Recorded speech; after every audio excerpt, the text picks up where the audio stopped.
Hello दोस्तों, नमस्कार। कैसे हैं आप सभी लोग? मेरा नाम है राज कौशल। आज हम लोग बात करेंगे एक नए कॉन्टिनेंट की। पिछली क्लास में आपने नॉर्थ अमेरिका कॉन्टिनेंट पढ़ लिया था, उसके बाद साउथ अमेरिका कॉन्टिनेंट पढ़ लिया था, और आज हम तीसरे कॉन्टिनेंट की बारे में नंबर 3 पर बात करेंगे, अफ्रीका कॉन्टिनेंट की। हालांकि अफ्रीका कॉन्टिनेंट अगर साइज में देखा जाए, आकार की दृष्टि से दुनिया का दूसरा सबसे बड़ा महाद्वीप है, दूसरा सबसे बड़ा। ठीक है, लेकिन हम यहाँ पर नॉर्थ अमेरिका से हमने स्टार्ट किया, इसलिए नॉर्थ अमेरिका, साउथ अमेरिका। अब तीसरा कॉन्टिनेंट हम लोग पढ़ रहे हैं जिसका नाम है अफ्रीका कॉन्टिनेंट, अफ्रीका महाद्वीप। ये जो अफ्रीका महाद्वीप है दोस्तों, पहले अफ्रीका महाद्वीप के बारे में बात कर लेते हैं। अफ्रीका महाद्वीप को बना लेते हैं और फिर हम लोग डिस्कस करते जाएंगे, एक एक चीज समझेंगे। जैसे ये अफ्रीका है, कुछ ऐसे है। तो आप लोग सोच रहे होंगे ये ऐसे क्यों बना है, स्टाइल डिजाइन ऐसा कुछ नहीं है, क्योंकि ये ऐसे ही बनता है। अभी क्यों बनता है मैं बताऊंगा। ये है मेडागास्कर, इसका नाम है Madagascar.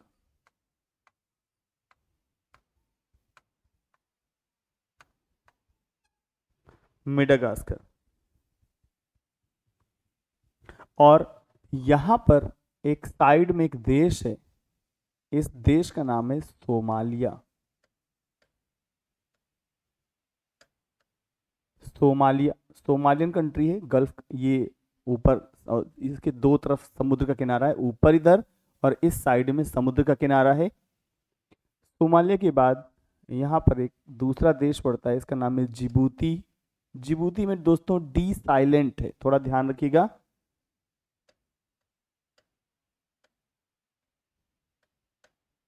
Djibouti, it's called Djibouti, हम लिख दे रहे हैं जिबूती। और ये वाला सोमालिया।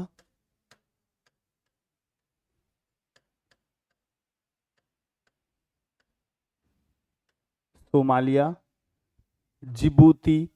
यहां पर एक देश है, इस देश का नाम है इरिट्रिया। इसका नाम है इरिट्रिया।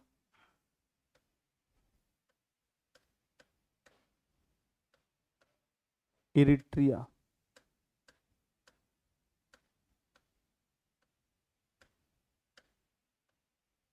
इरिट्रिया। और इसके बाद, इसके बाद यहां पर एक और कंट्री है, इसका नाम है Ethiopia.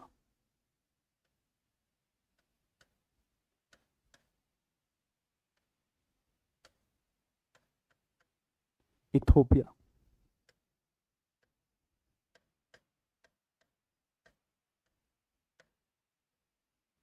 Somalia, Djibouti, Eritrea, Ethiopia, ये चार दोस्तों देश हैं। इन चारों देशों का एक ग्रुप बनाया गया है। इन चारों देशों में हम आपको देखिए फिर से डिटेल में एकदम अच्छे से समझा रहे हैं। ये वाला जो पार्ट है, जरा इस पार्ट को अच्छे से देखिए। इस पार्ट को ना दिखे तो मैं दूसरा कलर ले लेता हूँ। ये वाला पार्ट, इस पार्ट को देखिए, इतना इधर का और ये वाला हिस्सा। अगर इस पार्ट को आप अच्छे से आराम से देखेंगे तो इसको देखने के बाद एक चीज समझ में आ रही है कि जैसे गैंडे की सींग होती है वैसे ही ये बना हुआ है, गैंडे की सींग।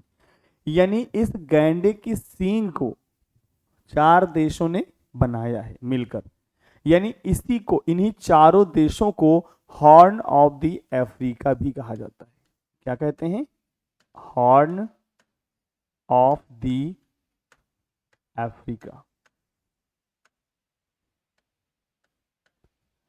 हॉर्न का मतलब होता है सींग, किसका? अफ्रीका, यानी अफ्रीका का सींग। अफ्रीका का सींग। अफ्रीका का सींग। और दोस्तों अफ्रीका का जो सींग है, हॉर्न ऑफ द अफ्रीका, इसमें कितने देश आएंगे? इसमें चार देश आएंगे। पहला सोमालिया,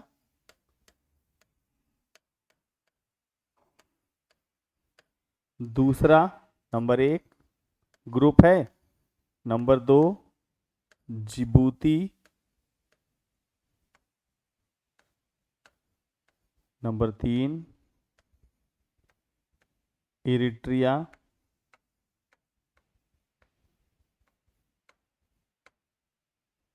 और नंबर 4 इथोपिया।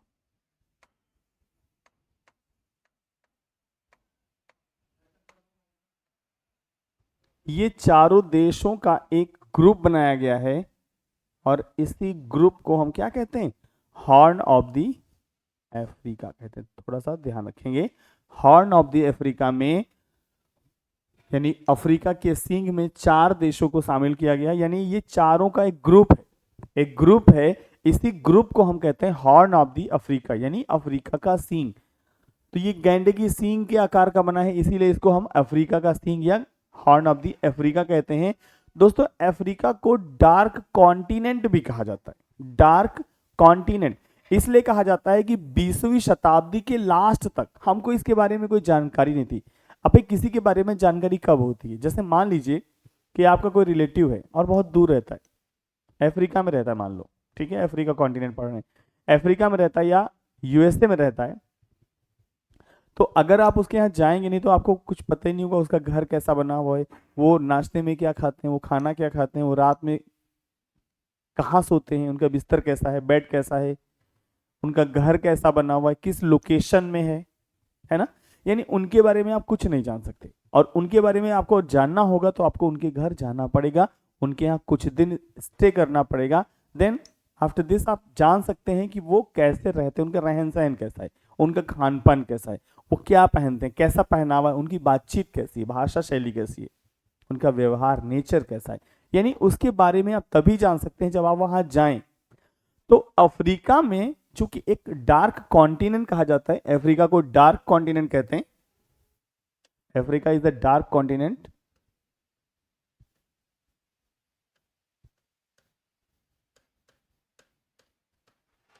इसलिए डार्क कॉन्टिनेंट या हिंदी में कहेंगे अंध महाद्वीप, अंध महाद्वीप, अंध महाद्वीप कहते हैं। अंध महाद्वीप का मतलब ऐसा महाद्वीप जिसके बारे में, जिसके आंतरिक देशों के बारे में हमें कोई जानकारी ना हो या बहुत कम जानकारी हो।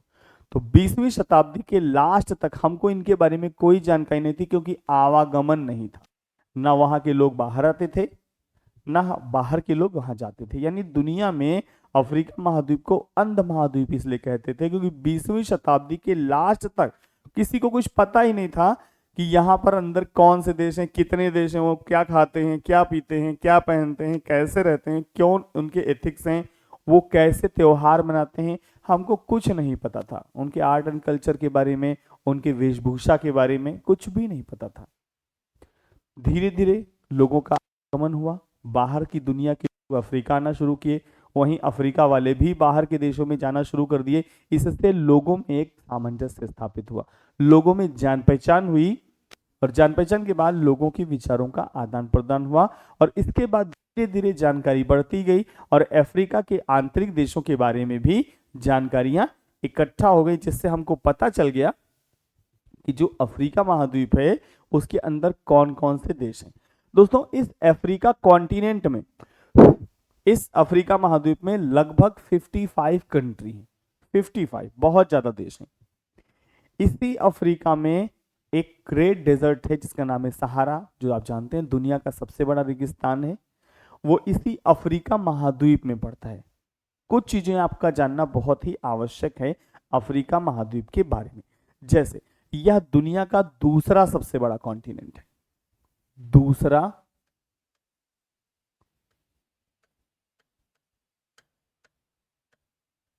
दुनिया का दूसरा सबसे बड़ा महाद्वीप है, दूसरा सबसे बड़ा महाद्वीप है। अंध महाद्वीप हमने आपको बता दिया, अंध महाद्वीप है। और एक खास बात और जान लीजिए कि यहां पर एक रेखा पास होती है। चलिए हम दूसरी स्लाइड में ले लेते हैं, देखिए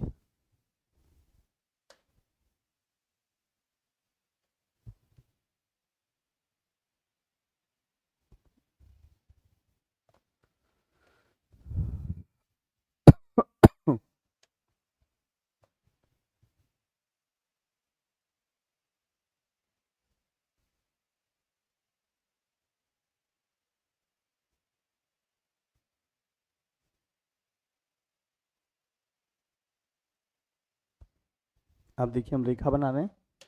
ये एक ऐसी रेखा है जो हमारी पूरी पृथ्वी को दो बराबर बराबर भागों में विभाजित करती है, और इसी रेखा को हम कहते हैं 0 डिग्री लैटिट्यूड।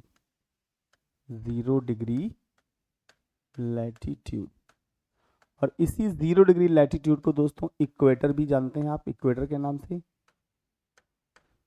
इक्वेटर या 0 डिग्री लैटिट्यूड या भूमध्य रेखा या विषुवत रेखा कहते हैं।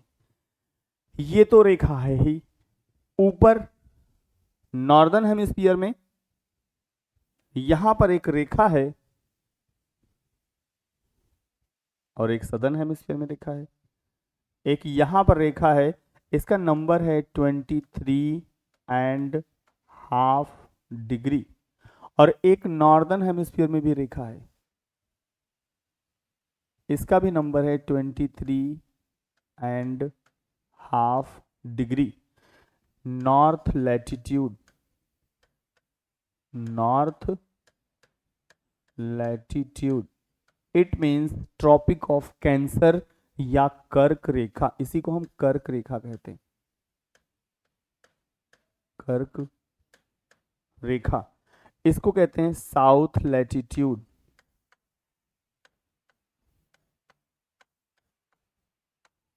और इसको हम कहते हैं ट्रॉपिक ऑफ कैप्रिकॉर्न यानी मकर रेखा। तो ये मकर रेखा है, मकर रेखा। दोस्तों कर्क रेखा हमेशा ऊपर होती है, मकर रेखा हमेशा नीचे होती है, और इन दोनों के बीच में हमेशा 0 डिग्री अक्षांश या भूमध्य रेखा या इक्वेटर होती है। ठीक है, ये एक ऐसा महाद्वीप है जहां से देखो कर्क रेखा भी गुजर रही है। ये रेखा कर्क रेखा ये गुजर रही है, इक्वेटर भी गुजर रही है, और मकर रेखा भी गुजर रही है। एक और रेखा पास होती है, और यहां पर एक रेखा है,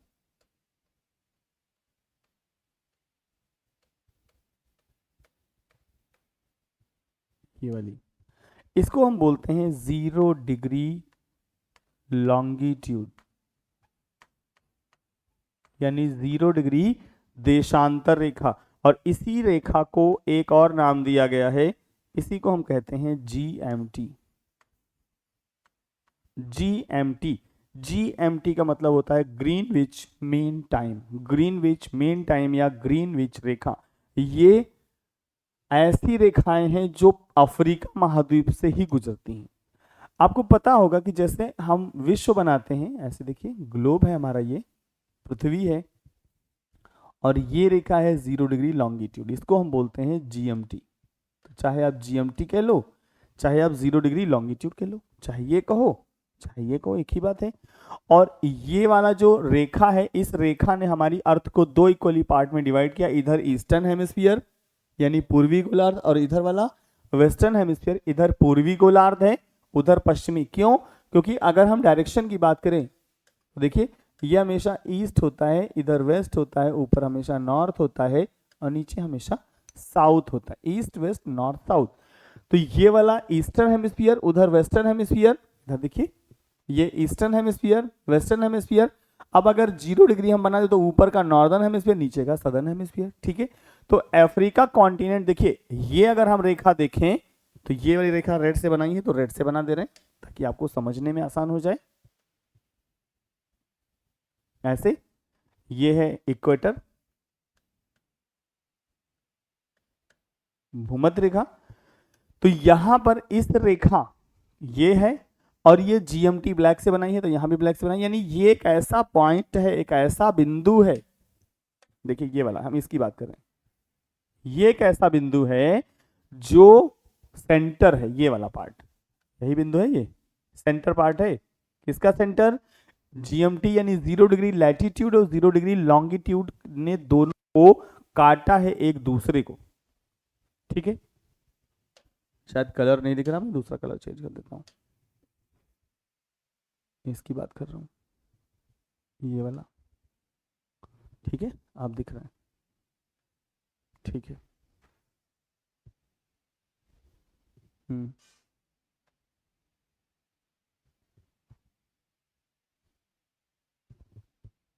ठीक है, हाँ अब सही, अब दिख रहा है।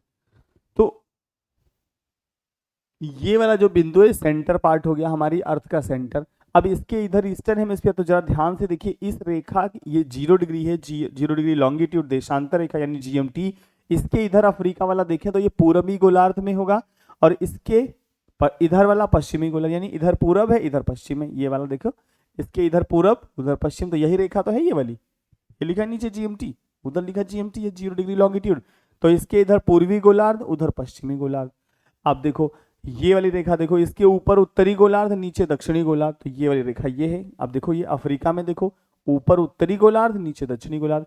यानी कहने का मतलब ये कि अफ्रीका महाद्वीप इकलौता ऐसा महाद्वीप या कॉन्टिनेंट है जिससे चारों गोलार्धों में सिचुएशन बनती है इसकी।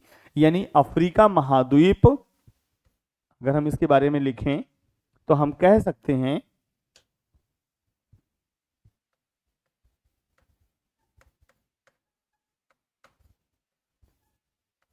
अफ्रीका महाद्वीप चारों गोलार्धों में स्थित है।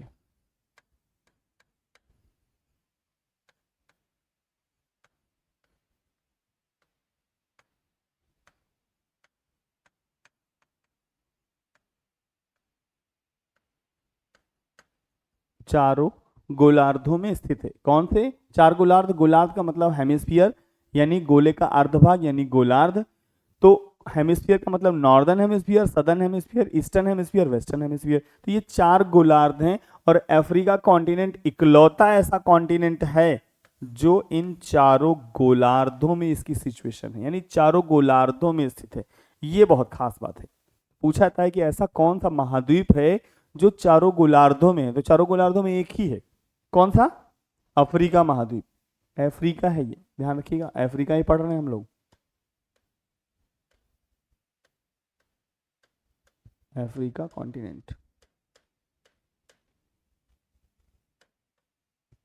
अफ्रीका महाद्वीप दुनिया का इकलौता ऐसा महाद्वीप है, 7 महाद्वीप में से इकलौता ऐसा है, दूसरा सबसे बड़ा है, जो कि चारों गोलार्धों में है। ये ध्यान रखने वाली चीजें हैं। अब अगर हम बात करें इसके ऊपर क्या है, तो थोड़ा सा हम मैप बनाना चाहेंगे, अलग स्लाइड में ले लेते हैं। देखिए ऊपर ऐसे कुछ यूरोप कॉन्टिनेंट है,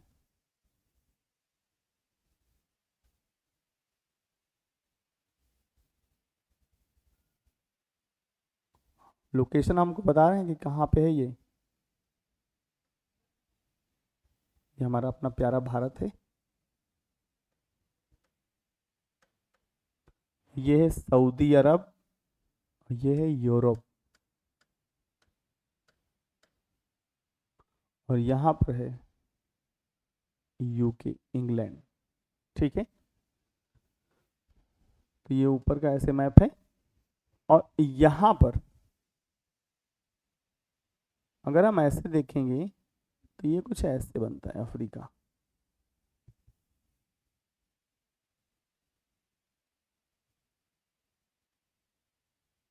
कुछ ऐसे ये वाला मेडागास्कर, तो ये है अफ्रीका।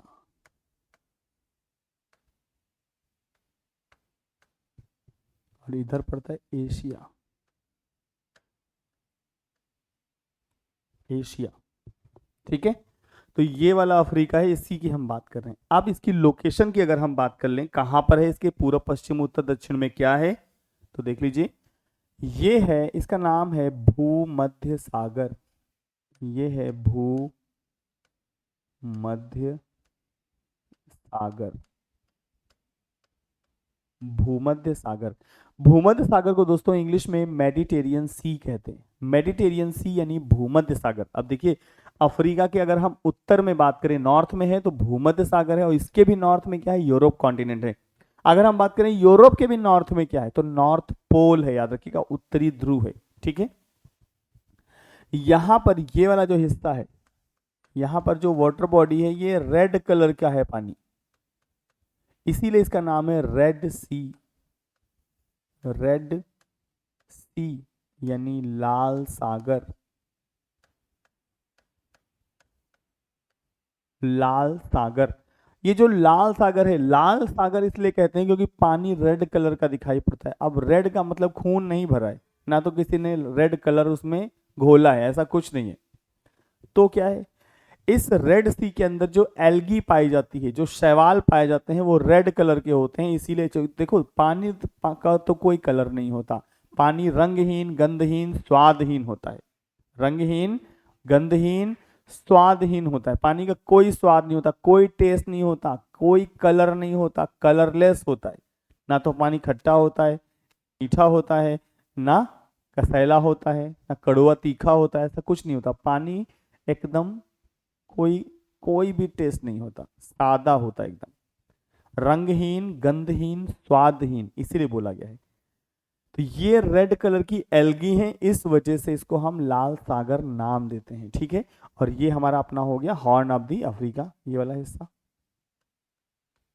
ये वाला हॉर्न ऑफ दी अफ्रीका हो गया। ये साइड में सोमालिया हो गया, ये जिबूती हो गया, ये इरिट्रिया हो गया, ये इथोपिया हो गया। ठीक है, इसके ऊपर देखिए, ये वाला जो हिस्सा है, ये भी एक वाटर बॉडी है, ये वाला, ये भी एक पानी है, ये वाला हिस्सा पानी का, इसको बोलते हैं फारस की खाड़ी। फारस की खाड़ी, फारस की खाड़ी को दोस्तों पर्शियन गल्फ कहते हैं। फारस की खाड़ी या पर्शियन गल्फ, पर्शियन गल्फ कहते हैं। और यानी इसके उत्तर में भूमध्य सागर, पूरब में क्या है, फारस की खाड़ी और रेड सी, रेड सी कहना ज्यादा सही है। इसके पूरब में, ये तो नॉर्थ ईस्ट है, ये पूरब है, पूरब में क्या है, इधर हिंद महासागर है, इंडियन ओशन, हिंद महासागर, इंडियन ओशन।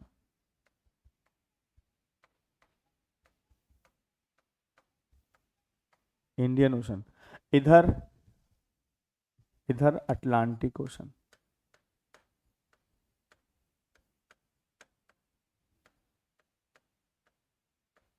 अटलांटिक महासागर,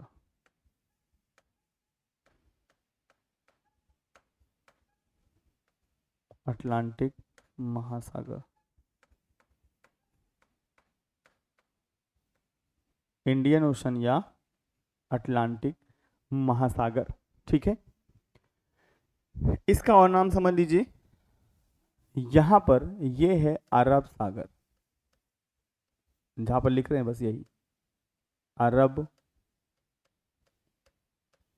सागर। अरब सागर इसलिए कहते हैं क्योंकि सऊदी अरब और गुजरात के बीच में है, यानी सऊदी अरब के पास में है, इसीलिए अरब सागर या अरेबियन सी इसका नाम है। ठीक है, तो ये हमारी कुछ बेसिक जानकारी हो गई कि यहाँ पर कैसे क्या है। तो ये मेरा समझ में आ रहा होगा मेरे ख्याल से। तो हम इसी अफ्रीका के बारे में पढ़ रहे हैं, इसी को हमने डार्क कॉन्टिनेंट कहा है, और इसी को हमने कहा है कि इसके अंदर हॉर्न ऑफ द अफ्रीका है। ये 4 देशों को शामिल किया गया है हॉर्न ऑफ द अफ्रीका में, यानी अफ्रीका का सींग। अब हम बात करते हैं प्रमुख पर्वत श्रेणियों की, प्रमुख पर्वत श्रेणियों की बात करते हैं। तो नेक्स्ट स्लाइड में हम लेते हैं अफ्रीका की प्रमुख पर्वत श्रेणी।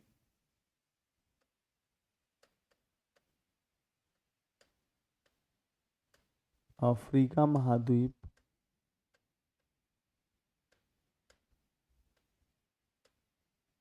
की प्रमुख पर्वत श्रेणियां, पर्वत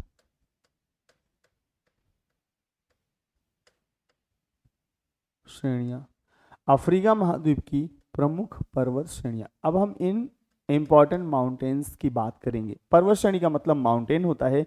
तो पहला होता है एटलस माउंटेन। एटलस माउंटेन के बारे में अगर हम बात करें तो दोस्तों, ये एटलस माउंटेन जो है ये मुख्यतः 5 भागों से मिलकर बना है। इसके 5 पार्ट हैं। पहला, नंबर 1, एटलस,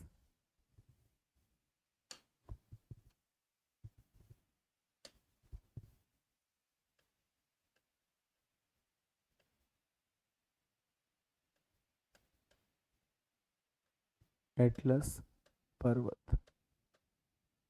एटलस पर्वत। अगर हम एटलस पर्वत की बात करें तो हमने आपको बताया एटलस पर्वत 5 भागों से बना है, जैसे ग्रेट एटलस माउंटेन नंबर 1, या ए लिख सकते हैं, great Atlas mountain. Great Atlas mountain. B है एंटी एटलस माउंटेन। एंटी, याद रखिए, great Atlas mountain, anti Atlas mountain, anti anti Atlas mountain नाम है इनके। फिर है मिडिल एटलस माउंटेन या मध्य एटलस पर्वत, ई मिडिल, मिडिल यानी मध्य एटलस माउंटेन। मिडिल के बाद, मिडिल हो गया, ग्रेट हो गया, एंटी हो गया, अब चौथा नंबर पे आता है सहारा एटलस। सहारा एटलस, सहारा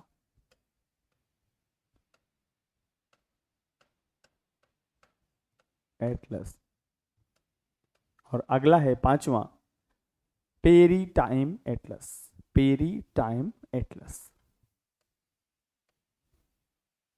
peri time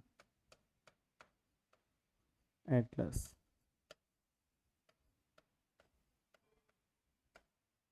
peri time Atlas. तो ये सब बेसिकली पार्ट हैं पेरी टाइम एटलस। यह दोस्तों मोरक्को, अल्जीरिया और ट्यूनीशिया में फैला है, 3 देशों में फैला है। किसमें किसमें? मोरक्को, ये 3 देशों में फैला है, मोरक्को में, मोरक्को, अल्जीरिया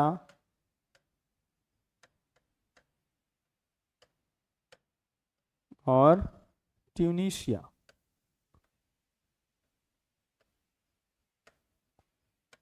तीन देशों में इसका विस्तार है, तीनों देशों में विस्तार। इसका जो विस्तार है मोरक्को में, अल्जीरिया में और ट्यूनीशिया में इसका विस्तार है। याद रखिएगा, भूलिएगा नहीं, क्योंकि अगर भूल गए तो गड़बड़, भूलना नहीं है, ठीक है।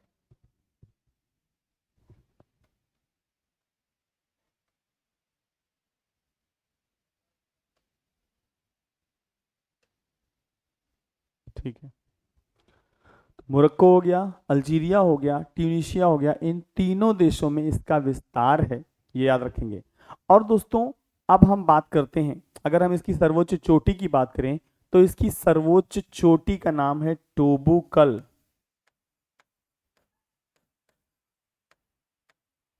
सर्वोच्च चोटी, सर्वोच्च चोटी को हम कहते हैं highest peak. Highest peak, peak माने होता है चोटी, इसकी हाईएस्ट पीक है टोबुकल। टोबुकल, टोबुकल पर्वत चोटी का नाम है। और टोबुकल में ये जो है ये ग्रेट एटलस का पार्ट है। कौन सा? ये ग्रेट जो एटलस है इसी का पार्ट है ये टोबुकल, इसी में है। यानी एटलस, ग्रेट एटलस, एटलस तो पूरा है, उसमें भी जो ग्रेट एटलस माउंटेन है उसकी उसके ऊपर है टोबुकल, जो सर्वोच्च चोटी का नाम है, यानी एटलस पर्वत की हाईएस्ट पीक है टोबुकल, और ये ग्रेट एटलस का पार्ट है, ठीक है।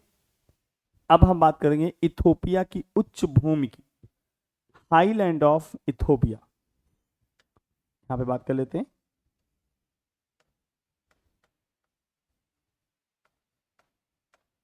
Highland of Ethiopia.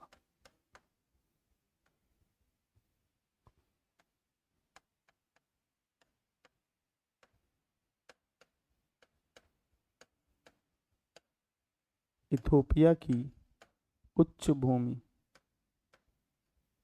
उच्च भूमि, हाईलैंड का मतलब उच्च भूमि। अब आप सोच रहे हो कि हाईलैंड क्या होता है, दोस्तों आपने देखा होगा कि जैसे जमीन समतल होती है, कभी कभी समतल होती है, और कभी कभी आपने देखा होगा कि कभी कभी जमीन धंस जाती है। तो जो धंसती है समतल है, एक प्लेन है, लेकिन धंस गई तो हम कहेंगे ये लो लैंड एरिया है। लेकिन अगर वही जमीन के अंदर से, और ये ऐसा होता क्यों है, क्योंकि पृथ्वी घूमती है, पृथ्वी के घूमने से प्लेटें घूमती है, प्लेटें खिसकती हैं, और इन्हीं प्लेटों के खिसकने के से या शिफ्ट होने से ऐसी संरचनाएं बनती हैं। कभी ऊपर उड़ जाता है, जमीन उड़ जाती है, कभी नीचे उड़ जाती है, कभी समतली रहती है। बहुत सारे आकार प्रकार बनते हैं, जैसे कि आपने देखा हो टीले बन जाते हैं। ऐसे ही अगर बहुत दूर तक बड़ा टीला है तो उसको हम प्लेटू या पठार कहते हैं। अगर ऊंचाई में ज़्यादा है तो उसको हम माउंटेन कह देते हैं, पर्वत कह देते हैं। तो ये अलग अलग तरीके होते हैं बनने के, ठीक है। तो यहाँ पर जो इथोपिया की उच्च भूमि है उसके बारे में बात कर रहे हैं। ये अब सवाल आता है बनी कैसे है।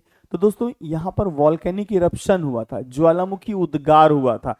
इसी ज्वालामुखी उद्गार के कारण ये बन गया। मतलब जब ज्वालामुखी हुआ, फटा, और ज्वालामुखी जब फटेगा तो उससे लावा निकलेगा, और जब लावा निकलेगा तो लावा जमेगा, बह जाएगा, बह जाएगा तो सूखने के बाद, काफी समय के बाद ठंडा होगा, सूखेगा, सॉलिड होगा, और एक हाई लैंड बन जाएगा, एक ऊंचा वाला स्थान बन जाएगा। इसी को हम कहते हैं कि ये एक पठार है जो कि हाई लैंड है, और जो कि ज्वालामुखी से बना है, ठीक है।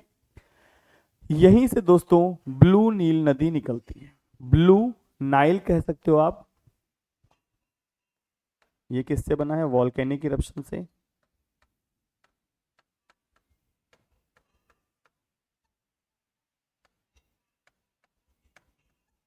वॉल्केनिक इरप्शन या ज्वालामुखी उद्गार।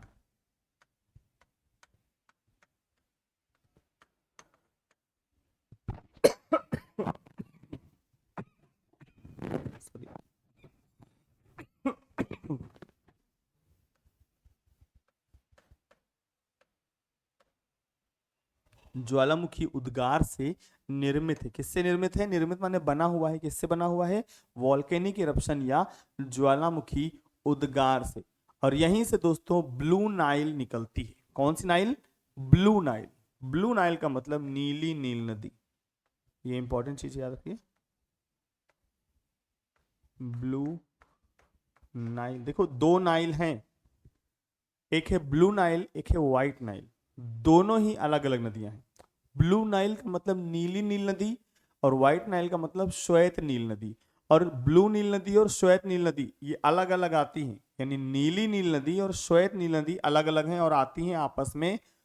एक देश पड़ता है जिसका नाम है वो सूडान, और सूडान में एक शहर पड़ता है खार्तूम। उसी खार्तूम शहर में नीली नील नदी और श्वेत नील नदी आपस में मिक्स हो जाती है। मिक्सिंग के बाद जब इनका एक संयुक्त जल बहता है, एक साथ मिलजुल कर पानी बहता है। अब दो नदियां खत्म हो गई, मर्ज हो गई एक ही में, और जो अब पानी बहेगा खार्तूम के आगे उसी को हम नाइल यानी नील नदी के नाम से जानते हैं। तो ठीक है, तो ये ब्लू नाइल का स्रोत है। ब्लू नाइल यानी नील, नीली नील नदी, क्या है? ये सोर्स है। इसी को हम सोर्स कहते हैं, और इसी को हम उद्गम यानी ओरिजिन कहते हैं, और इसी को हम बर्थ प्लेस यानी जन्म स्थान भी कहते हैं। यानी कोई भी नदी अगर कहीं से भी निकलती है तो वही उसका बर्थ प्लेस है, यानी वहां से निकल रही, जन्म हुआ उसका, तो जन्म स्थान कहेंगे। वो स्रोत है यानी सोर्स भी कहेंगे, और वही उसका उद्गम स्थल है यानी ओरिजिन या ओरिजिन प्लेस कहेंगे, ठीक है। तो अब बात करेंगे माउंट केन्या की। अगला है mount Kenya. Mount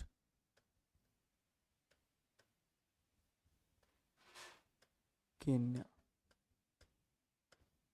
mount Kenya, mount Kenya. Kenya को ही दोस्तों हम लोग कीनिया भी कहते हैं, ठीक है।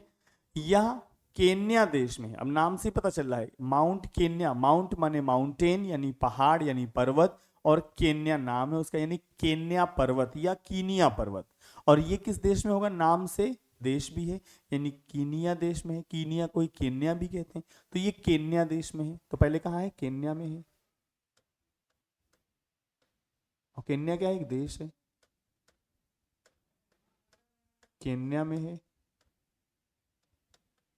ठीक। दूसरी बात, यह केन्या की सबसे ऊंची चोटी है, हाईएस्ट पीक है, ठीक है, हाईएस्ट पीक। और ये भी ज्वालामुखी से, ध्यान रखिएगा, ये भी ज्वालामुखी से बनी है, सर्वोच्च चोटी है, सर्वोच्च चोटी है जो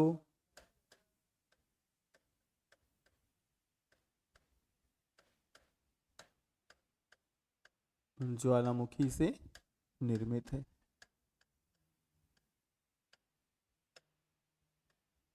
ज्वालामुखी से निर्मित है, यानी ज्वालामुखी से ये बनी है। तो इन सब चीजों को हम ऐसे ध्यान रखें, थोड़ा सा ध्यान रखेंगे, एक बार दो बार पढ़ेंगे तो याद आ जाएगा। अब अगला है माउंट एल्गन, ये केन्या की चोटी है जो युगांडा में स्थित है। माउंट एल्गन, ऐसे लिख सकते हैं, mount Elgon, mount Elgon. Mount Elgon के बारे में हम बात करें तो ये युगांडा देश के बॉर्डर पे है, समझ लीजिए, ऐसे लिख लीजिए, युगांडा के बॉर्डर पे है। युगांडा एक देश है के बॉर्डर पर है।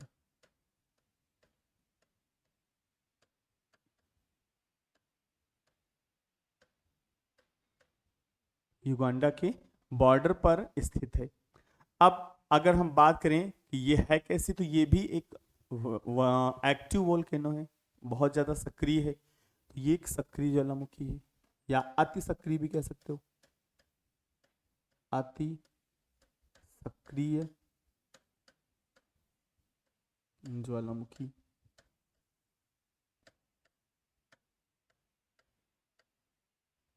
अति सक्रिय ज्वालामुखी है। अब हम बात करें अगर कटंगा पर्वत की, तो कटंगा पर्वत के बारे में बात कर लेते हैं। कटंगा, कटंगा बहुत फेमस है, कटंगा पर्वत इंपॉर्टेंट है। कटंगा पर्वत,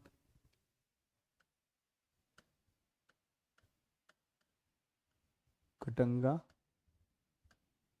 पर्वत, और इस कटंगा पर्वत के बारे में हम लोग बात करते हैं। दोस्तों सबसे पहली बात तो समझ लीजिए, जो कटंगा पर्वत है जायरे और जाम्बिया दोनों में है, ठीक है, जायरे और जाम्बिया। एक देश है जायरे, जायरे, और दूसरा है जाम्बिया।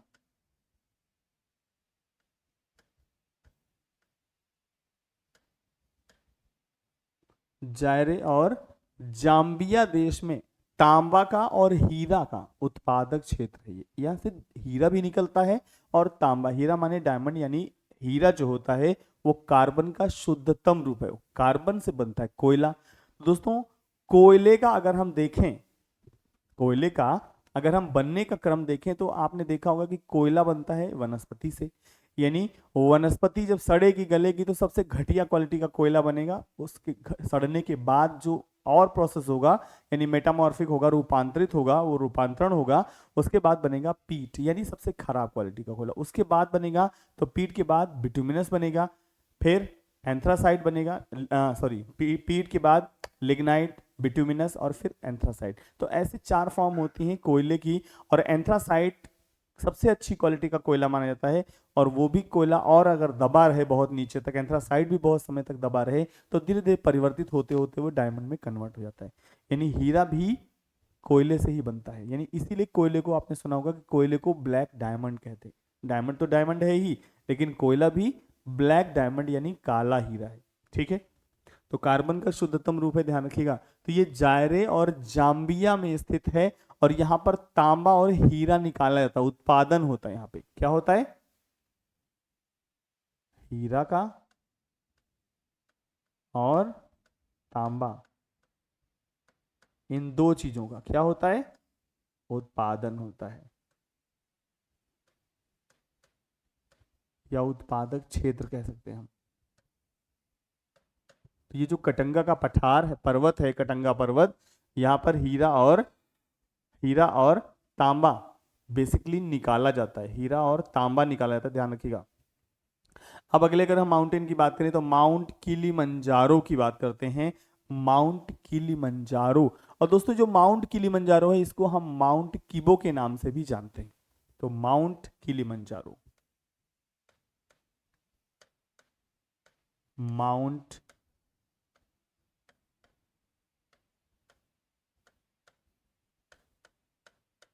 किलिमंजारो,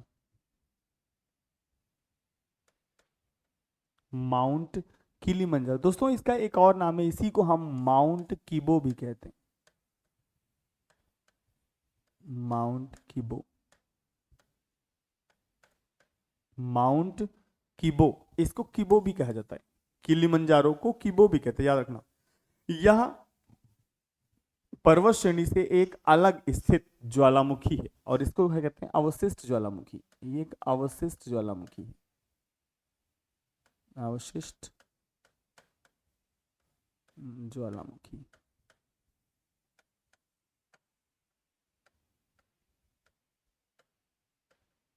अवशिष्ट ज्वालामुखी है, अलग हटकर है, थोड़ा पड़ोस में बना हुआ है।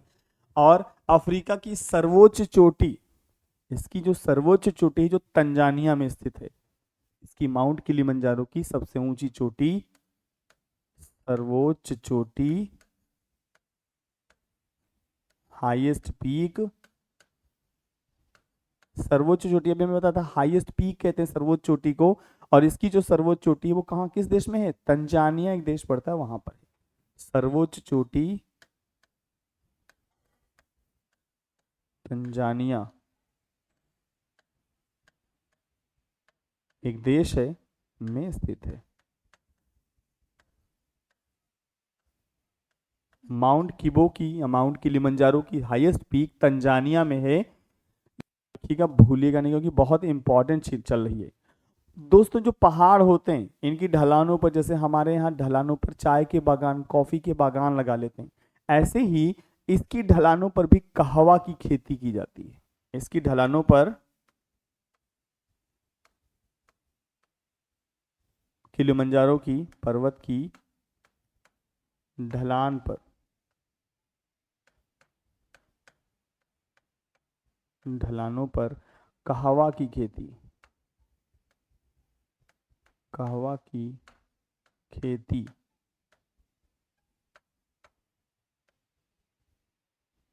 की जाती है।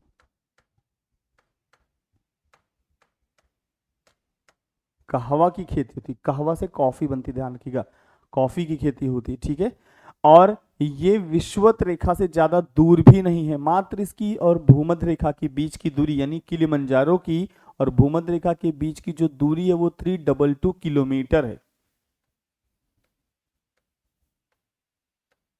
यह भूमध्य रेखा, और भूमध्य रेखा को हम कहते हैं इक्वेटर, एक ही चीज है।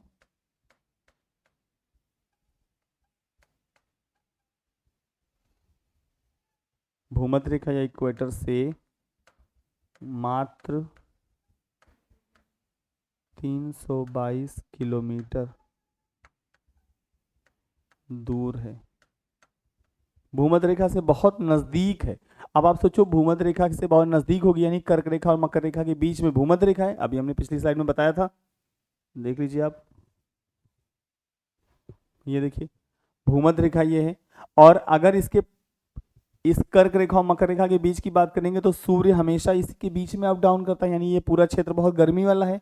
देखिए गर्मी है बहुत ज्यादा, लेकिन क्या है कि ये 300 किलोमीटर 22 किलोमीटर दूर है, लेकिन गर्मी वाला क्षेत्र होने के बाद भी यहाँ पर इसकी पहाड़ की चोटी पर बर्फ जमी रहती है। ये खास बात है क्योंकि पहाड़ की चोटी ऊंची है, ऊंचाई बढ़ने पर टेम्परेचर डिक्रीज होता है, घटता है। अगर हम 165 मीटर जमीन से, सरफेस से 165 मीटर ऊपर जाते हैं तो तापमान में 1 डिग्री सेल्सियस की कमी होती है, 1 डिग्री सेल्सियस डिक्रीज हो जाता है टेम्परेचर एवरी 165 मीटर।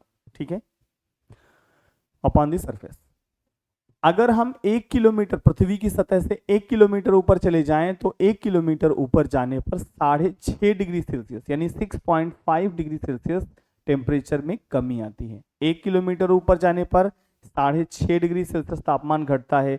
अगर 165 मीटर ऊपर जाते हैं तो 1 डिग्री सेल्सियस तापमान घटता है, याद रखिएगा, यानी ऊपर जाने पर तापमान घटता है। अगर 165 मीटर जाएंगे तो 1 डिग्री घटेगा तापमान, और अगर 1 किलोमीटर यानी 1000 मीटर जाएंगे तो 6.5 डिग्री 6.5 डिग्री सेल्सियस घट जाता है।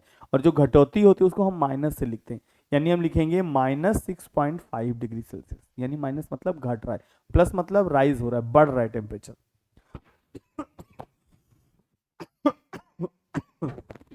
सॉरी, तो थोड़ा थोड़ा गला दोस्तों खराब है, इसलिए थोड़ा दिक्कत है। तो ये समझ में आया कि ये भूमध्य रेखा से पड़ोस में है, 322 किलोमीटर दूर है, फिर भी इसकी चोटी पर, चोटी यानी पीक पर पूरे वर्ष बर्फ जमी रहती है।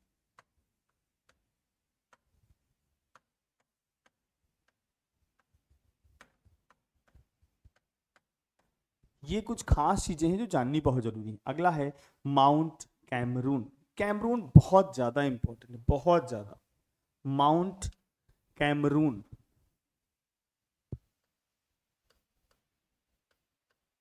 माउंट कैमरून, कैमरून दोस्तों बहुत इंपॉर्टेंट है। कैमरून ज्वालामुखी पर्वत है और ये बहुत इंपॉर्टेंट है, वो लावा से बना है, वॉल्केनिक इरप्शन से। तो जो माउंट कैमरून है यह अफ्रीका का इकलौता सक्रिय ज्वालामुखी है। माउंट कैमरून अफ्रीका का, पूरे अफ्रीका की बात करें, अफ्रीका का एकमात्र या इकलौता सक्रिय ज्वालामुखी।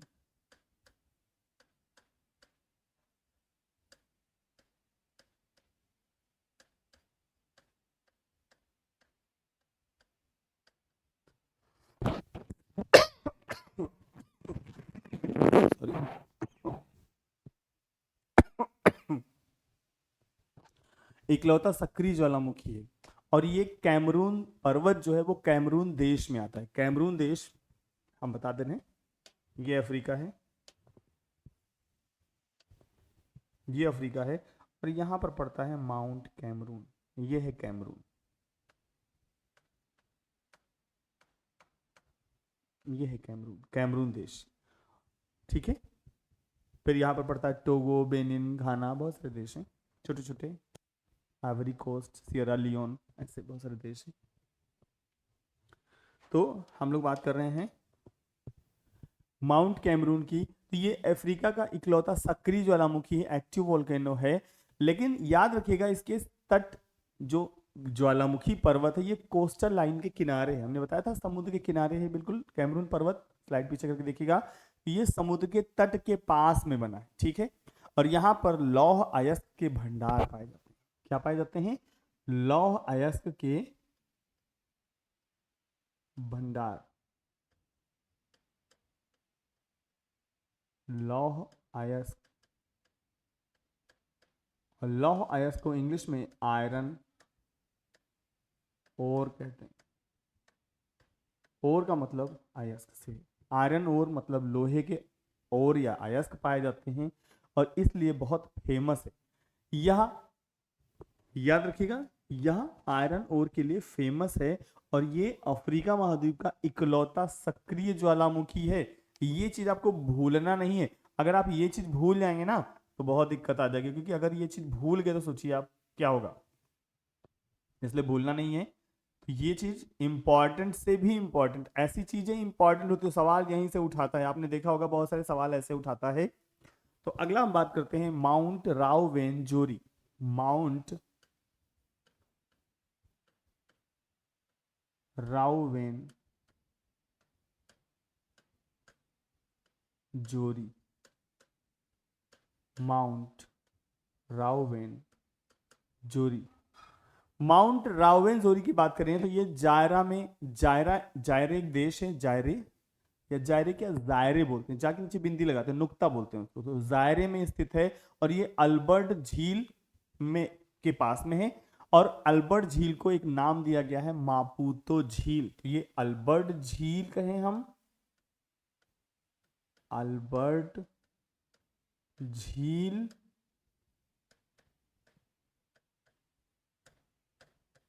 या मापुतो झील के समीप है, के पड़ोस में स्थित है ये वाला माउंट रॉबिन ज्यूरी। और यह है कहाँ, ये जायरे देश में, जायरे,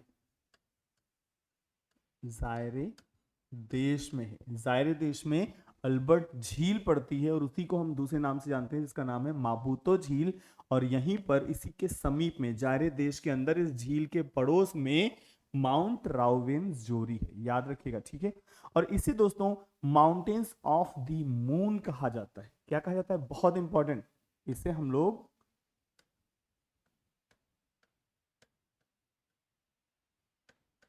माउंटेन्स ऑफ द मून कहते हैं, माउंटेन्स ऑफ द मून के नाम से जानते हैं, इसी को माउंटेन ऑफ द मून्स के नाम से जानते हैं, जो कि बहुत फेमस है। माउंटेन ऑफ द मून ये फेमस चीज है और माउंटेन ऑफ द मून के नाम से जाना जाता है, इतना याद रखिएगा। दोस्तों आज के लिए इतना ही रखते हैं। तो माउंटेन लगभग आपके खत्म हो गए हैं। अब हम लोग आगे नदियों की, झीलों की और जो कुछ खास होगा उनके बारे में हम लोग बात करेंगे। तो आज के लिए इतना ही, फिर मिलते हैं किसी और दिन किसी और क्लास में। तब तक के लिए नमस्कार, थैंक यू सो मच।